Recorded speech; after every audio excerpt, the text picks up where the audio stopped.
Buenas noches, mi nombre es Mauricio, y hoy quiero compartir con ustedes una historia que desafió mi realidad y transformó mi destino.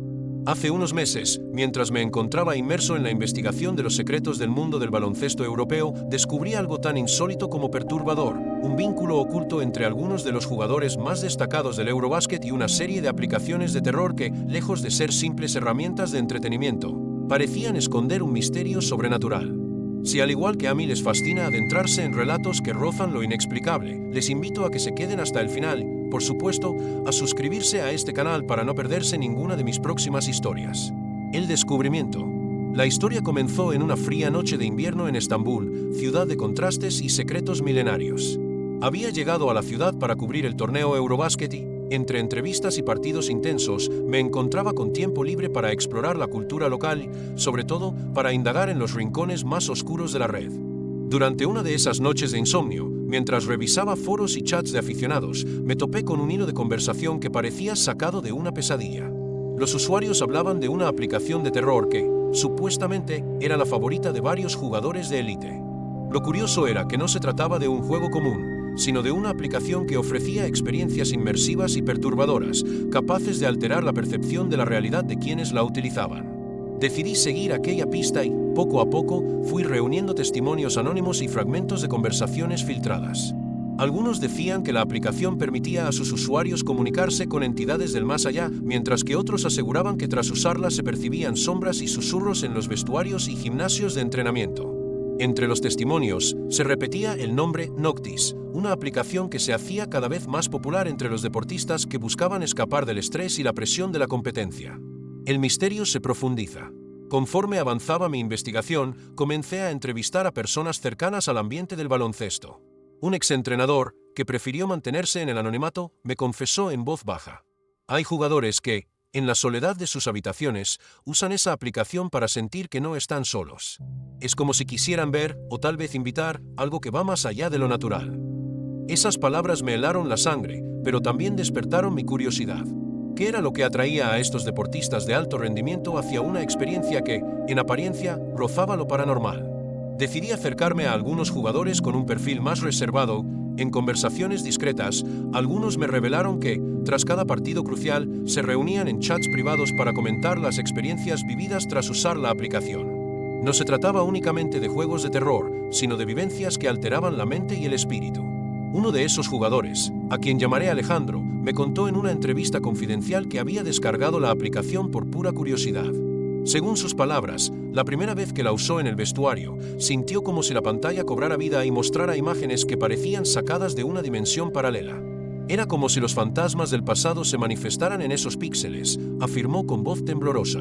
La experiencia, que inicialmente le generó una mezcla de fascinación y terror, se tornó en una obsesión. Pronto, Alejandro ya no podía resistir la tentación de volver a conectarse, incluso sabiendo que cada sesión lo dejaba con un sabor amargo y perturbador en el alma. La aplicación Noctis. La aplicación, bautizada como Noctis por sus propios creadores, ofrecía un universo interactivo en el que el usuario podía elegir entre varias experiencias nocturnas. Había modos que simulaban casas embrujadas, cementerios olvidados y, lo que resultaba aún más inquietante, escenarios que parecían estar basados en leyendas urbanas de antiguos estadios y gimnasios abandonados. Lo que nadie sabía, y lo que se mantenía en secreto entre un reducido grupo de usuarios, era que la aplicación no solo reproducía imágenes y sonidos, en ocasiones parecía abrir una puerta hacia algo real, algo que habitaba en los márgenes de nuestra comprensión. Investigadores en ciberseguridad advirtieron que Noctis podría contener código experimental de realidad aumentada diseñado para estimular al cerebro y provocar sensaciones de inmersión extrema. Sin embargo, el código iba mucho más allá de cualquier simulación. Había patrones de datos que se repetían, símbolos crípticos y mensajes casi imperceptibles que aparecían solo para aquellos que alcanzaban ciertos niveles de experiencia. En redes clandestinas, algunos usuarios afirmaban haber recibido mensajes directos, como si la aplicación se comunicara de forma autónoma.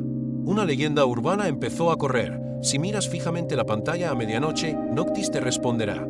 Conforme recogía testimonios y analizaba foros, noté que entre los jugadores del Eurobasket se comentaba la existencia de la sesión prohibida.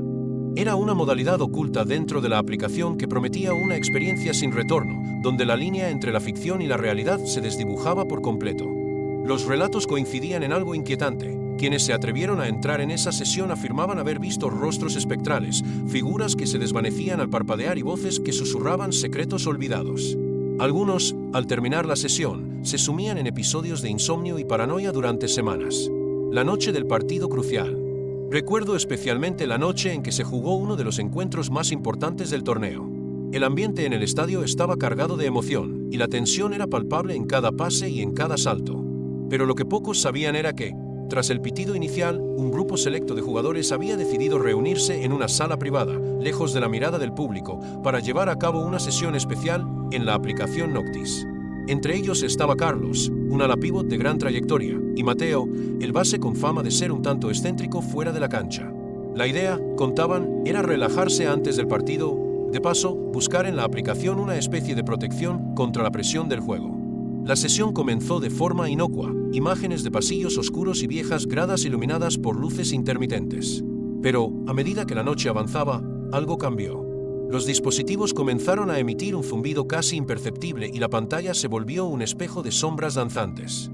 Carlos, con voz entrecortada, comentó que había visto a lo lejos una figura que se parecía a un antiguo entrenador del club, alguien que había sido despedido hacía décadas por razones misteriosas. Mateo, por su parte, aseguró que la aplicación había cobrado vida y que, en un instante, todos sintieron como si la sala se hubiese transformado en un antiguo vestuario lleno de ecos y murmullos. Nadie sabía cómo reaccionar, pero en ese momento, la adrenalina de la competencia se mezcló con un terror primigenio. Después de la sesión, los jugadores regresaron al partido con una tensión casi palpable.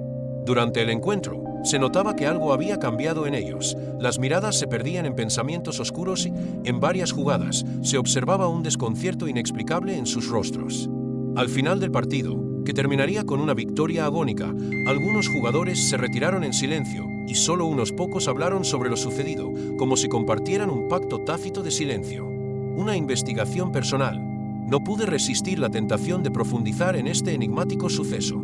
Decidí entrevistar a varios miembros del equipo y, de manera confidencial, recopilar cada detalle. Uno de ellos, un pívot veterano llamado Roberto, me confesó que desde hacía años venía escuchando rumores sobre Noctis, pero que nunca imaginó que llegaría a tener una influencia tan directa en la vida de los jugadores. Hay noches en las que siento que, al cerrar los ojos, vuelvo a ver esos rostros. No son meras alucinaciones, es algo más profundo, algo que te sigue a donde vayas, me dijo con una mezcla de asombro y temor. Con cada nueva entrevista, la historia se volvía más oscura. Algunos jugadores afirmaban que la aplicación les había mostrado imágenes de un futuro incierto, presagiando accidentes o fracasos deportivos, mientras otros hablaban de un misterioso avatar que parecía ser el guardián de secretos olvidados. Durante mis investigaciones, logré contactar con un antiguo programador que había trabajado en el desarrollo de Noctis. Él, también anónimo, me explicó que la idea original de la aplicación era crear una experiencia inmersiva de terror utilizando algoritmos de inteligencia artificial y patrones de realidad aumentada.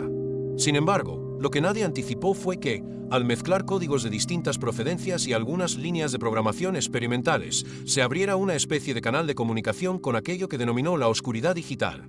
Este programador me confesó en confianza, lo que creamos fue una herramienta que, en teoría, debía simular miedos primitivos. Pero algo salió mal. Los datos que procesamos empezaron a comportarse de forma extraña, como si tuvieran conciencia propia. No sé si fue un error o algo que siempre estuvo allí, aguardando ser descubierto.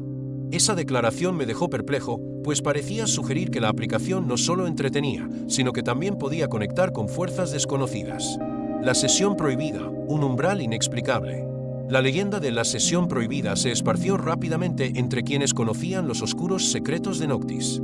Decidido a experimentar esa sesión por mí mismo, organicé una reunión discreta con algunos de los jugadores más reacios a hablar públicamente. Entre ellos se encontraba un joven alero, al que llamaré Iván, cuya voz aún temblaba al recordar lo sucedido. Iván me relató que, una noche, tras un partido especialmente tenso, decidió activar la sesión prohibida por pura curiosidad. Fue como si la aplicación me abriera la puerta a otro mundo, me confesó. Vi imágenes tan reales que aún siento frío en la nuca solo al recordarlas. Voces, risas apagadas y el eco de pasos en un pasillo que no existía. En ese instante, comprendí que había cruzado un umbral del que no podía volver. Impulsado por esas palabras, comencé a recopilar toda la información disponible. Entre foros y chats encriptados, descubrí que no era el único que había experimentado esos fenómenos. Había testimonios de jugadores de distintos equipos, de entrenadores e incluso de personal de apoyo, todos marcados por la misma experiencia perturbadora. Algunos decían